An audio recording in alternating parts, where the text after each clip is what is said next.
విజయసాయిరెడ్డికి నోటీసులు అందాయి. విచారణకు రావాలంటూ సిఐడి పిలిచింది. రేపు ఆయన్ను సిఐడి ఆఫీసులో విచారణ చేయనుంది. అయితే విజయసాయి వస్తారా రారా?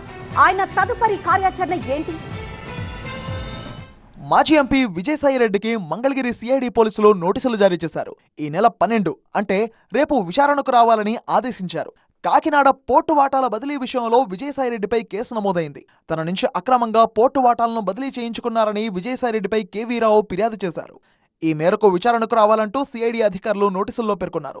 బుధవారం ఉదయం 11 గంటలకల్లా మంగళగిరి సిఐడి కార్యాలయం వద్ద విచారణకు హాజరు కావాలంటూ ఆదేశించారు. కేవీరావు ఫిర్యాదు మేరకు పోర్టు వాటాల బదిలీపై సాయిరెడ్డితో పాటు మొత్తం 5గురిపై సిఐడి కేసు నమోదు చేసింది.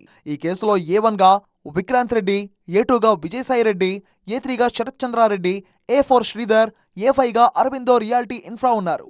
మరోవైపు ఈ కేసులో ఈడీ ఎదుట విచారణకు సైతం సాయిరెడ్డి హాజరయ్యారు. తాజాగా ఇచ్చిన నోటీసులో కౌశిక్, నేను పార్ట్నర్షిప్ ఫర్మ్ స్టార్ట్ చేయడం బెస్టా, ప్రైవేట్ లిమిటెడ్ కంపెనీ స్టార్ట్ చేయడం బెస్టా? ఎందుకు అంత కన్ఫ్యూజన్? ఎక్స్పర్ట్ తో మాట్లాడు. ఎక్స్పర్టా? ఎలా? బాస్ వాలా. Be the boss. 506, 384, 420, 109, 467, 120 sub class B read with 34 IPC సెక్షన్ల కింద సిఐడి అధికారులు ప్రస్తావించారు. మాజీ ఎంపీ సాయిరెడ్డికి సిఐడి ఎస్పీ నోటీసులు అందించినట్టు తెలుస్తోంది. ఇప్పటికే ఈ కేసుల్లో విక్రాంత్ రెడ్డికి ఊరట లభించింది. ముందస్తు బెయిల్ మంజూరు చేసింది ఏపీ హైకోర్టు.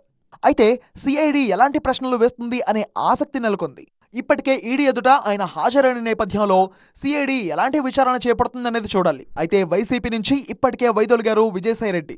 తన ఎంపీ పదవికి కూడా రాజీనామా చేసి రాజకీయ సన్యాసంలో ఉన్నారు. అయితే ఇప్పుడు కేసులు, కోర్టులు అంటూ ఆయన తిరగాల్సిన పరిస్థితి నెలకొంది. విజయసాయిరెడ్డి ఇప్పటి వరకు ఈ కేసు విషయంలో కోర్టుకు వెళ్లలేదు. అయితే ఆయన ముందస్తు బెయిల్ దాఖలు చేస్తారా లేదా అనేది తెలియాల్సి ఉంది.